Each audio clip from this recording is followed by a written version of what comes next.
ઉજવીએ છીએ, હજારોની સંખ્યામાં ભેગા થઈએ છીએ, નાચીએ છીએ, કૂદીએ છીએ, બૂમ બરાડા કરીએ છીએ, પણ આટલી મોટી વસ્તી હોવા છતાં, આટલી એકતા હોવા છતાં જે અત્યાચારો આપણા પર થયા છે એને પણ આપણે નહીં ભૂલવા જોઈએ.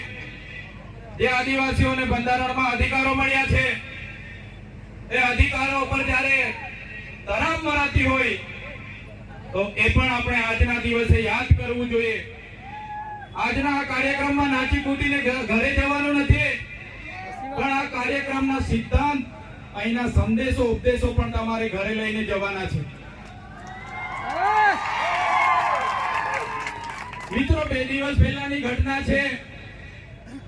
કેવડિયા ખાતે 2 યુવાનોને, જયેશભાઈ સાનાભાઈ તડવી, સંજયભાઈ ગજેન્દ્રભાઈ તડવી, ઢોરમાર મારવામાં આવે છે. આખી રાત કપડા ઉતારીને બાંધીને ઢોરમાર મારવામાં આવ્યો અને બીજા દિવસે FIR માં પણ એમના મજૂરોને રજૂ કરવામાં આવ્યા. અને દુઃખ અમને ત્યારે થયું કે પોલીસ અધિકારીઓ એ યુવાનો મરણ થયા છતાંય એવું સ્ટેટમેન્ટ આપ્યું કે આ યુવાનો અહીંયા ચોરી કરવા માટે આવ્યા હતા. શું આદિવાસીઓ ચોર છે?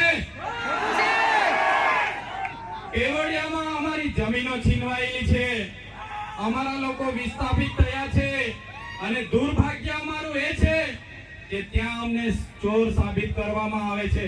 અમે ક્યારેય સાખી નથી લેવાના. જે લોકોએ અમને ચોર કીધા છે, આવનાર દિવસમાં એનો જવાબ પણ એ લોકોએ આપવો પડશે, એનો ખુલાસો પણ એ લોકોએ કરવો પડશે. 13 તારીખે 5 દિવસનું બેસણું કેવડિયા ખાતે એ લોકોનું રાખ્યું છે એમના પરિવારોએ. ત્યારે એ લોકોની આપવીતી જોઈને, એ યુવાનોને જે રીતે મારવામાં આવ્યા એ જોઈને ખરેખર એટલી બેરહેમીથી આદિવાસી યુવાનો પર અત્યાચારો થયા છે. ત્યારે આ 13 તારીખે આજના મંચ પરથી તમને આહવાન કરું છું, કેવડિયાવાળા એકલા નથી, એમની સાથે ડેડિયાપાડાના લોકો પણ છે.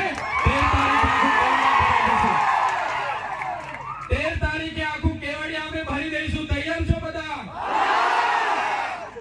પોલીસના મિત્રોને પણ કેમ છું, ઘણા પોલીસ અધિકારીઓ આપણા સમાજના છે, એમને પણ હું આજના મંચ પરથી કેમ છું.